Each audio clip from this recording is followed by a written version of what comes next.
গত দুদিন আগে কলকাতা টিভি আমার শহরে সম্প্রচার করেছিলাম বালির বিভিন্ন জায়গায় পুরসভার ময়লা পড়ে রয়েছে।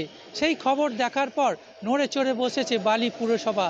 আজকে বালি, বেলুড়, লিলুয়ার বিভিন্ন জায়গায় গাড়ি নিয়ে এসে ময়লা পরিষ্কারের কাজ চলছে এবং তার পাশাপাশি এতটাই দুর্গন্ধ হয়ে গিয়েছিল, রোগও ছড়াচ্ছিল। আমরা সম্প্রচার করেছিলাম কলকাতা টিভি আমার শহরে।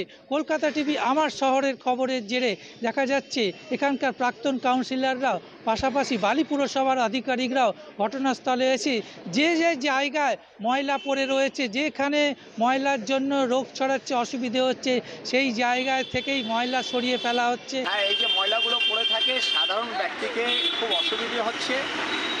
আর আমরা তো এই ওয়ার্ডের বাসিন্দা, 61 নম্বর ওয়ার্ড, বালি হাওড়া কর্পোরেশনের। আর মিডিয়াতে যখন দেখানো হয়েছে আজকে সকালবেলায়, তারপরে আমরা দেখেছি কি কর্পোরেশনের যত এখানকার বাড়ির নেতা আছে বা জেলা সভাপতি আছে, তৃণমূল কংগ্রেসের যুব সভাপতি থেকে শুরু করে বালি কেন্দ্রের তফজিল আহমেদ শুরু করে সবাই এখানে কিন্তু প্রত্যেকে এসে দাঁড়িয়ে থেকে এখন পরিষ্কারের কাজটা চলছে, তাও আপনাদের চ্যানেলের মাধ্যমেই যে কাজটা হচ্ছে। এটার জন্য আমরা আপনাদেরকে অসংখ্য ধন্যবাদ জানাই। বালি বিধানসভা ক্ষেত্রে থেকে আপনাদের অসংখ্য ধন্যবাদ। ভালো লাগছে। কি পরিস্থিতি ছিল? পরিস্থিতি রোজ এইভাবে পড়ে থাকে। আজকে দাদারা এসেছিল, আমাদের রাজীব ধামন, কৈলাসদা, এরা এসেছিলো বলে আজকে ময়লাটা তুলছে।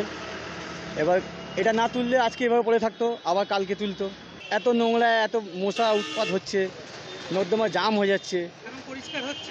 হ্যাঁ, এখন হচ্ছে পরিষ্কার। পুরসভার লোকেরা এসছে? হ্যাঁ, এই তো হচ্ছে। কলকাতা টিভি খবরের জেরেই দেখা যাচ্ছে বালির বিভিন্ন, বেলুড়ের বিভিন্ন জায়গায় ময়লা তোলা হচ্ছে এবং পুরো পরিষ্কার করে দেওয়া হচ্ছে এলাকা। হাওড়া থেকে আমার শহর, জগন্নাথ সামন্ত, কলকাতা টিভি।